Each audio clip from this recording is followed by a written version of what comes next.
मी प्राध्यापक सुनील नानासाहेब करपे. ज्ञानदेव रचिला पाया उभारिले देवालया, तुका झाला रे कळस. ज्ञानाचं दान म्हणजे ज्ञानदान. आजकाल अनेक नगरांच्या सीमेवर शिक्षण संस्थांच्या भव्य आणि विस्तृत वास्तू दिसू लागल्या आहेत. नानाविध अभ्यासक्रमांची संथा देणाऱ्या या संस्था तुलनेने अलीकडच्या आहेत. ज्ञानविज्ञानाची शिखरे जनसामान्याच्या दृष्टिक्षेपात येऊ लागली आहेत. ग्रंथालय, प्रयोगशाळा, कार्यशाळा, रुग्णालय इत्यादी सुविधांनी सजलेले शिक्षण संस्थांचे संसार पाहून मनात कौतुकाची भावना दाटून येते. जेव्हा मराठी भाषेत, प्रादेशिक भाषेत ज्ञानेश्वरी आणि भागवतम यासारख्या ग्रंथाची रचना झाली, तेव्हा 90% लोक निरक्षर होते. तीर्थक्षेत्रांना आणि सत्वपुरुषांना समाधीस्थानांना अक्षरशत्रुत्वाचा वेढा पडला होता. स्मरणाच्या आणि श्रवणाच्या बळावर हरिपाठासारखे आटोपशीर भजन पूजन हा लोकजीवनातला प्रकार होता. त्या पलीकडे कोणालाच काही कळत नव्हते, काही दिसत नव्हते. कला, साहित्य, व्याकरण, राजनीती, तत्वज्ञान, इतिहास, खगोल, भूगोल अशा विषयांच्या अभ्यासाला प्रारंभ सुद्धा झाला नव्हता. निदान बहुजन समाजाच्या लेखी जाणीवेचा हा प्रहर आला नव्हता. अंधश्रद्धांची रात्र मात्र सरत नव्हती. ज्ञानोदयाची चिन्हे अजिबातही दिसत नव्हती. अशा परिस्थितीत महात्मा फुले यांच्यासारखा समग्र क्रांतीचा अग्रदूत याच पुण्यनगरीत निर्माण झाला आणि विद्यार्जनाचा आग्रह त्यांनी धरला.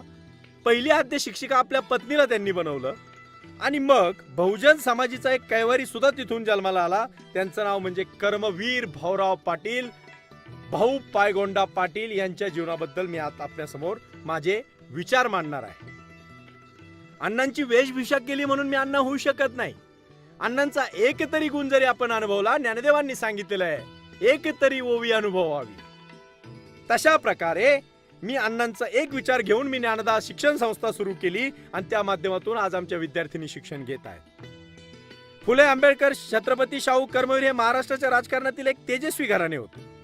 ते महाराष्ट्राच्या सांस्कृतिक आसमंत उजळून टाकणारे ठरले. नगर रचनेच्या पर्वाला प्रारंभ झाला. नव समाज तिथून उभा राहिला. परिवर्तनाची प्रभा सर्वत्र पसरली.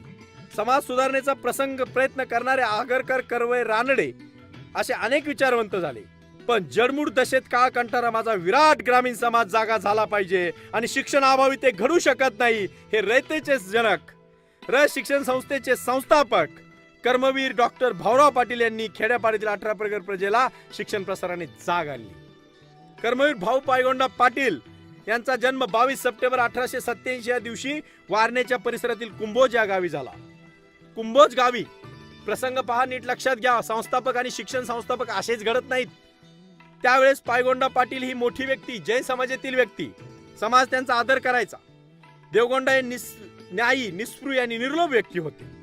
त्यांनी न्यायदान केले, ते सर्व मान्य होते. पण निवाड्याचे कागदपत्र तयार झाले. सहीसाठी देवगोंडा पाटलांपुढे आले. देवगौडांना लिहिता वाचता येत नव्हतं. देवगौडांना अन्य कोणी पंच पुढे आले, त्यांच्या सहीवर काम भागले. देवगौडांना ते हैसे वाटले, पण निरक्षर आहोत या कल्पनेने ते मनातून कष्टी झाले. वस्तुतः जैन समाजाला शास्त्रग्रंथ आणि संस्कृती यांच्या तिरकतीर प्रणित असा समृद्ध वारसा असताना आपण निरक्षर असावे या जाणीवेने देवगौडा शर्मिंदे झाले. त्यांनी त्याच वेळी त्या प्रसंगी निश्चय केला की आपल्या मुलाला शिक्षण द्यायचे. त्यांचा मोठा मुलगा पायगोंडा शेतात नांगर हाकीत होता. देवगौडांनी त्याला घरी बोलावून आणले. काही काळ नाव, औत, नांगर, कुदळ, पाटी विसरून जा मुला. अरे हाती पाटी, पेन्सिल, पुस्तक घेऊन विद्येच्या क्षेत्रातील पाटील की सांभाळ असा उपदेश दिला. गावी शाळा नव्हती, त्यामुळे त्यांना पायपीट करून आष्टा या गावी शाळेसाठी जावे लागे. वयाच्या 20व्या वर्षी देशी भाषेची शेवटची परीक्षा म्हणजे इयत्ता 7वी ते उत्तीर्ण झाले. पूर्वी फार कोणी शिकत नव्हतं. भाऊ पाटील हे प्राथमिक शिक्षण वडील विट्याला असताना झाले. मराठी 4थी आणि इंग्रजी पहिली या 2 इयत्ता ते विट्याला शाळेतून उत्तीर्ण झाले. यापुढे शिक्षण कोल्हापूर येथे घ्यावे असे सर्वानुमते ठरले. विट्यापासून कुंडलपर्यंत सामानासह पायी चालावे लागे. हल्लीच्या रामानंद नगर जवळ हे कुंडल आहे. तेथून पुढचा प्रवास आगगाडीने करून भाऊराव कोल्हापूर वसतिगृहात दाखल झाले. राजर्षी शाहू यांच्या प्रोत्साहनाने अण्णासाहेब लठे यांनी जैन समाजसेवकांचा प्रयत्न करवीर नगरीत अस्तित्वात आलेले वसतिगृह चालवत होते. कर्मवीर पोरवयात करवीर नगरीत जाऊन दाखल झाले. जेव्हा त्यांच्या अंगात सुती, गुंड्यांची जाडी भरडी बंडी, डोक्याला कानटोपी आणि कमरेला लंगोटी असे ध्यान पाहून प्रायव्हेट हायस्कूल मधले मुलं खळखळून हसली. सुरुवातीला प्रायव्हेट हायस्कूल, मग राजाराम हायस्कूल असे स्थलांतरण करीत इयत्ता 7वी पर्यंत ते विनासाहेब पोहोचले. मात्र तिथून पुढेच जाईनात. काही मुले अशी असतात की त्यांचे लक्ष जीवनावर असते पण पुस्तकावर नसते. कर्मवीर त्या वयात तसेच होते. कर्मवीरांचे ग्रामीण भाबडे पण लवकर लोप पावले आणि वारणे काठचे रांगडे पण त्यांच्या अंगी आले. ते कुस्ती, मल्लखांब आणि पोहणे या जीवनकलांच्या उपासनेत दंग झाले. त्यांना या प्रकारची स्फूर्ती देणारे एक दैवत करवीर परगण्यात राज्य करीत होते. ते होते राजर्षी शाहू महाराज. त्या मुलकामधल्या मर्दांचे दैवत आणि नामर्दांचा कर्दनका अशी ख्याती पावलेले दीनदलितांचे वाली शाहू छत्रपती हे कर्मवीरांचे हिरो झाले. त्यांच्या मनाच्या तळाशी, कडेशी, काठाशी एकच एक विचार होता. आपण महाराजांप्रमाणे गोरगरिबावर, राष्ट्रातील जनतेवर प्रेम करायचे. कर्मवीर आणि त्यांचे दैवत यांच्यातील अंतर कमी करण्याचे काम उभय त्यांनी नियतीने घडून आणले. जैन वसतिगृहातील 16 कर्मवीरांना मानवले नाही. संस्था प्रमुखांशी त्यांचे वारंवार मतभेद होऊ लागले. याचे पर्यवसन वसतिगृहात सोडण्यात आले. पाऊल ठेवायला कोल्हापुरात जागा उरली नाही म्हणून विमनस्क अवस्थेत सर्व सामानासह ते परत आपल्या आई वडिलांकडे जायला निघाले. त्यांची पावले घराच्या दिशेने पडत होती. वाटेत ते एक मित्र बाळासाहेब खानविलकर भेटले. त्यांनी कर्मवीरांची कर्मकहाणी कळली. बाळासाहेबांनी आपल्या विद्यार्थी मित्राला राजवाड्यावर नेले. साक्षात छत्रपतींपुढे उभे केले. पहाडासारखे वाटणारे भरदार अंगाचे ते रुबाबदार पोर पाहून महाराजांचे मन मोहरून आले. त्यांनी अधिकाऱ्यांना आज्ञा केली आणि भाऊ पायगौंडा पाटील हा नवा छत्र वाड्यावरच्या विद्यार्थी विभागात दाखल झाला. कर्मवीरांनी कुंभोजच्या डोंगरावर एक बाहुबली पाहिला होता. करवीर नगरीत दुसरा एक बाहुबली त्यांना दिसला.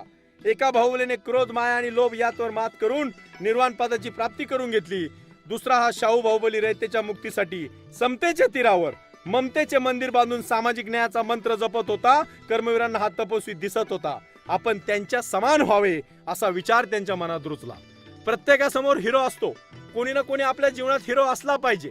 आपण कोणाला तरी आदर्श मानलं पाहिजे. याचं उत्तम उदाहरण म्हणजे कर्मवीर भाऊराव पाटील यांचे हिरो होते राजर्षी शाहू महाराज. इतिहासाला वेडीवाकडी वळणे आवडतात. इतिहास काही सहजासहजी घडत नाही. तो काल परवा केला आणि आज इतिहास घडला असं कधीच होत नाही. पुढे शिक्षण महर्षी म्हणून मान्यता पावलेले कर्मवीर 7वी परीक्षेत नापास झाले. पास होण्याची सर्व संभाव्यता संपल्यामुळे पुढे जातीलाची खात्री वाटली नाही आणि म्हणून अंगात हिंमत होती पण पुढे वाट दिसत नव्हती. 1910चे वर्ष होते. श्रवण बाळ गोपाळ नावाच्या तीर्थक्षेत्री भगवान गोमटेश्वराचा महाभिषेकासाठी केला जाणार होता. उत्साहाच्या भरात आणि उत्सवात स्वयंसेवक म्हणून काम करणाऱ्या तयारीने कर्मवीर दक्षिणेकडे वळले. या जैन पर्वामध्ये त्यांचा संबंध अनेक जैन परिवाराशी आला. संकल्प आणि सिद्धी यात खूप अंतर असते. मनात आले की मूर्तिमंत झाले असे सहसा होत नाही. कर्मवीरांनी आपले विचार वास्तवाच्या निकषावर पारखून घ्यायचे होते. त्या विचार मंथनाला आणि तत्वशोधनाला काळात 1912 मध्ये ते विवाहबद्ध झाले. मग संसार लागला. एकाच वेळी स्वतःचा आणि समाजाचा संसार सुकरतेने नाही करता येत बाबांनो. यात थोडी ओढाताण होणारच. त्यातून वाढते वय. कोणतेही काम हातावेगळे करताना हात आखडून टाकणारी 25शी ही प्रौढत्वाची प्रस्तावना असते. कर्मवीर एक प्रकारच्या खात्रीत सापडले. समाज कार्यासाठी त्यांनी पाऊल उचलले होते पण तेवढ्याच प्रपंचाचा पाशही मागे लागला. एक अपरिचित युवतीचे सामर्थ्यवान सहचरणीत रूपांतर होण्यास थोडा तरी अवधी लागणार होता ना. हे ओळखून कर्मवीरांनी अर्थार्जनासाठी धडपड सुरू केली. सातारा शहर त्यावेळेस इंग्रज अधिकाऱ्यांना फार आवडे. अनेक इंग्रजी अधिकारी सातारा शहरात होते. कर्मवीरांचे इंग्रजी, गणित आणि संस्कृत या विषयावर प्रभुत्व होते. त्या काळात पाटील मास्तर म्हणून ते ओळखले जात. पोप या नावाचे कलेक्टर साताऱ्यात होते. पेठे या नावाचे डेप्युटी कलेक्टर होते आणि ढोसाबाई माणिकजी हे पाटील मास्तरांचे विद्यार्थी होते. त्या काळात मराठी शिकण्यासाठी पाटील मास्तर तयारी करून शिकवत. अधिकाऱ्यांना अधिकारवाणीने शिकवणारे एक अधिकारी अध्यापक असा त्यांचा लौकिक सर्वत्र पसरला. 4 पैसे मिळू लागले. पत्नीला घरकुल मिळाले. अशा मानव कुलाचा विचार करायला कर्मवीर मोकळे झाले. कोणाला चुकलंय घरकाम? तुम्ही नीट विचार करा. अखंड त्रिखंडामध्ये आपली कीर्ती पसरवणारे स्वामी विवेकानंद सुद्धा दुभाषकाची भूमिका करावी लागली होती. कर्मवीरांना नाही ती करावी लागली. पण कधी कधी दुर्दैव नावाची गोष्ट काही माणसांच्या वाटच सोडत नाही. पा जितना बड़ा संघर्ष होगा जीत उतनी बड़ी होगी. याद रखिएगा. हिंदी में मैं इसलिए आपको सबको कह रहा हूं कि कुछ वचन आप जब हिंदी में दोहराते हैं तो उसका अर्थ हमें ज्यादा समझता है. क्योंकि आजकल की सब पीढ़ियां हिंदी फिल्म तो देखती है. उनको देखिए ना आप. मराठी कविता पाठ कर म्हणलं तर नाक मुरडतो. पण हिंदी चित्रपटातलं गाणं म्हटलं की पोरग लगेच गाणं म्हणायला लागतं. कशामुळे होतंय? अरे आपण ते आवडीने करतो. आणि म्हणून जिथे सवड आहे तिथे आवड, जिथे आवड आहे तिथे सवड, आणि दोघांची जर गाठ पडली तर एक चांगली निवड झाल्याशिवाय राहणार नाही. हे मला या ठिकाणी तुम्हाला सांगायचंय. पण कधी कधी दुर्दैव नावाची गोष्ट माणसाचा पिछाच सोडत नाही. कोल्हापुरात डांबर प्रकरण गाजले आणि अण्णासाहेब लठ्ठ्यांनी त्यांचा वचपा काढायचं ठरवलं. कर्मवीरांचा बोलवता धनी कोणीतरी दुसरा झाला आणि त्यांना त्रास झाला. डांबर प्रकरण फारच गाजले.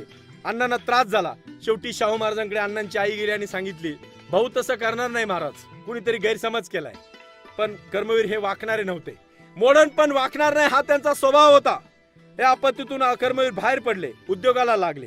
परंतु किर्लोस्करांनी आपल्याकडे त्यांना ओढले. किर्लोस्करांना वाटलं माणूस पहाडी आवाजाचा आहे, आपला नांगर विकण्यासाठी मदत करील. किर्लोस्करांचा लोखंडी नांगर अतिशय उपयुक्त होता त्या काळात. आणि त्या काळात लोखंडी नांगर उपयुक्त असून सुद्धा तरी तो जमिनीला जखमी करतो असा अपप्रचार अंधश्रद्धा लोक करीत होते. त्या लोकांना विज्ञान प्रवण करण्याचे काम कर्मवीरांनी केले. महाराष्ट्र, मद्रास, मध्य प्रदेश, म्हैसूर हा भाग आपल्या प्रबोधन सामर्थ्याने कर्मवीरांनी प्रशिक्षित केला. त्यावेळेस त्यांनी एक म्हण लागू केली, फिरेल फाळ तर जाईल काळ. अशा सुभाषिताचे ते भाष्यकार झाले. किर्लोस्करांना कारखाना भरभराटीला आला.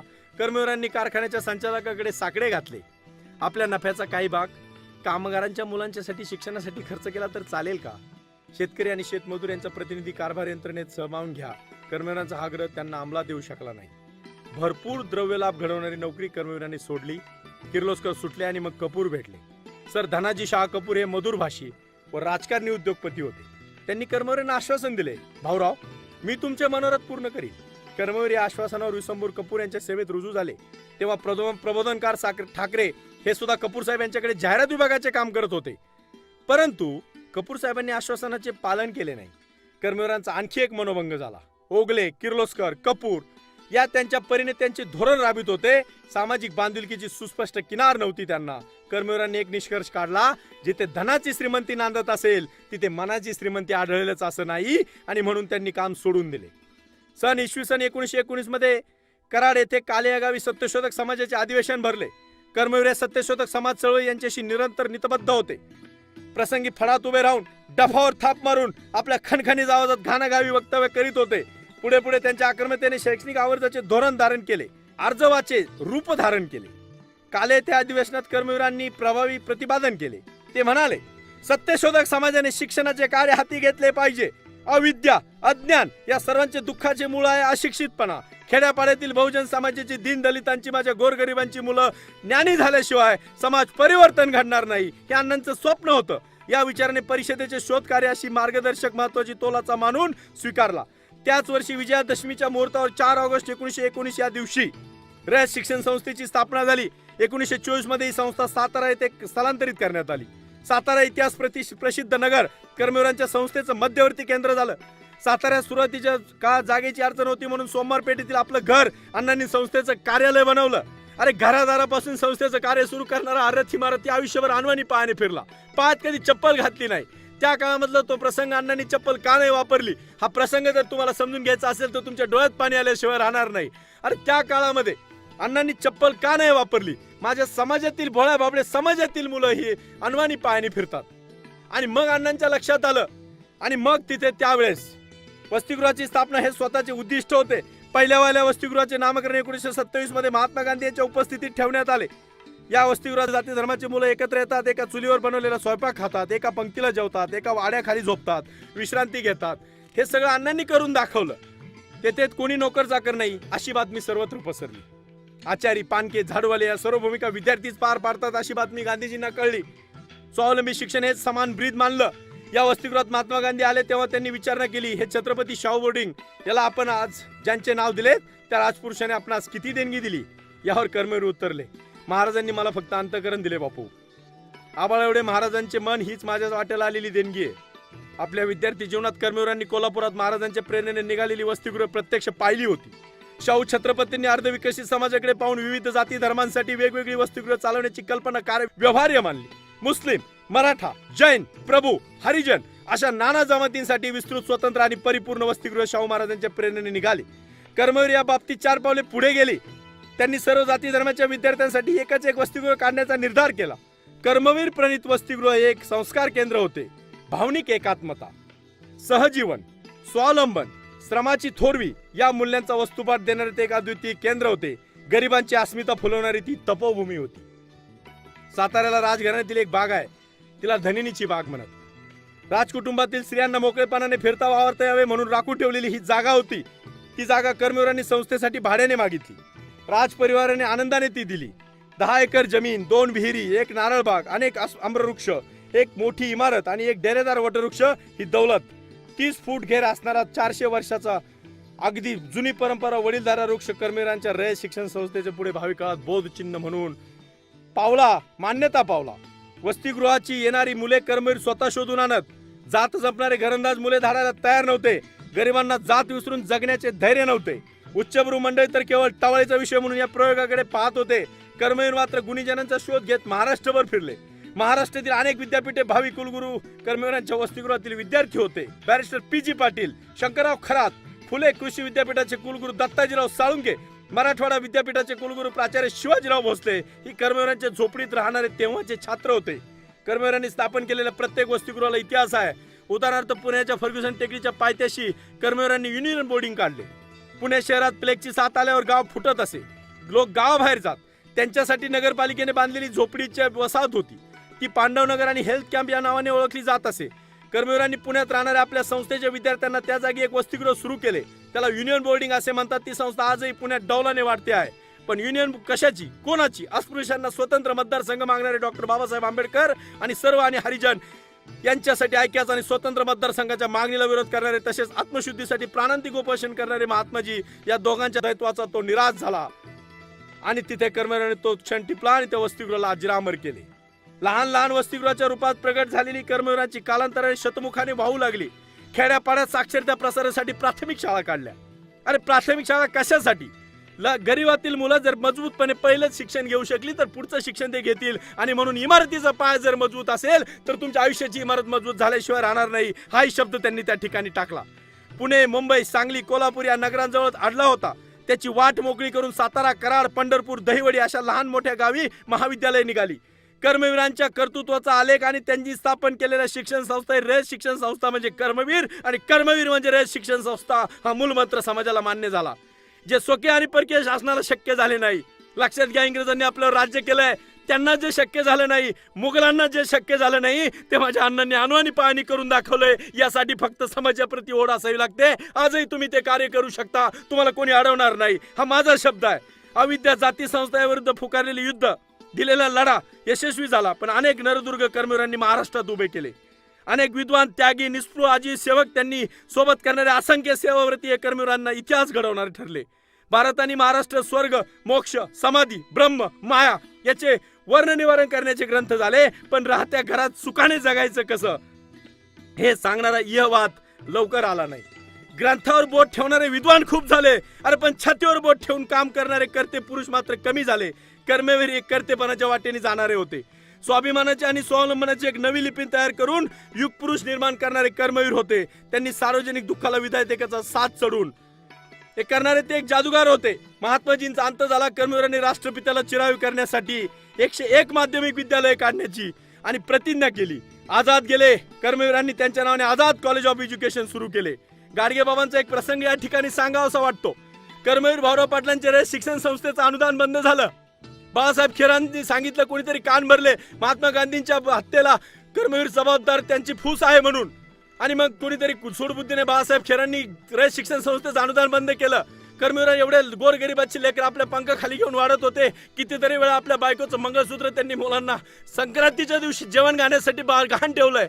आणि मग अशा प्रसंगामध्ये कर्मवीर त्यांना एकच फक्त सूर्यबिंब या महाराष्ट्रामध्ये दिसला, ते म्हणजे गाडगे महाराज. गाडगे महाराजांचं कीर्तन नाशिकच्या गोदातटी चाललं होतं. त्या कीर्तनाच्या ठिकाणी जाऊन देवकी नंदन गोपाला गोपाला गोपाला म्हणून गाडगे महाराज कीर्तन करत होते. पाठमोरी अंधाराच्या मध्ये ती मूर्ती त्यांना दिसली. गाडगे महाराजांनी कीर्तन संपल्यानंतर बोललं, भाऊराव एवढं लांब आलात, काय महत्वाचं काम होतं का? होय बाबा, मी येण्याचं कारण महत्वाचंच आहे. मी गोरगरिबांची लेकरं माझ्या पंखाखाली घेऊन वाढवतोय. कोणीतरी शासनाचा गैरसमज केलाय. बाबा माझ्या संस्थेचं अनुदान बंद केलंय, मला एकट्याला ते चालवणं शक्य होणार नाही. बाबांनी ओळखलं, सांगितलं, भाऊराव तुम्ही मोठं काम करताय, तुम्ही तुमचं काम चालू ठेवा, मी बघतो काय करायचं ते.